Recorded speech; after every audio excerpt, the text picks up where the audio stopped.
சிரமம் நீ திறமணம் ஜாலியா இருந்தீங்க போலாம். ஏன்டா கேக்குற? ஏண்டா இது பொறி எடுத்து வந்தடா. பொரியானுங்கடா. அதான் தின்ற கொஞ்சம் மனமான் மாரி.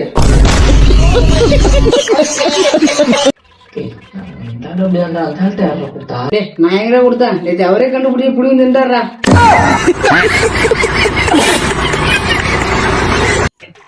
இதாங்க இப்பதான்டா பொறி தின்றத பொட்டுக்கள் தின்றான். அப்புறம் வயிறு வலிக்குதுன்னு நாகப்பட்டினம் போய் சோறு எடுப்பாரு இவரு.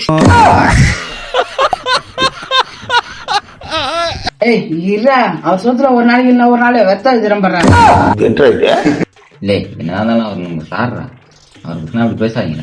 இவரா சாரியா இன்னைக்காச்சும் ஒரு நாள் ஒரு பாடம் எடுக்கிறாரா? இவரு என்ன சப்ஜெக்ட் சார் எனக்கு தெரிஞ்சா நீ சொல்றான் வந்து இப்ப நான் என்ன உங்கள்கிட்ட சொல்றது? ஏய் எப்படியா என்ன அங்க கொசு கொசுனே பேசிட்டு இருக்கீங்க? உங்களை பத்தி தான் சார் பெருமையா பேசிட்டு இருக்கோம்.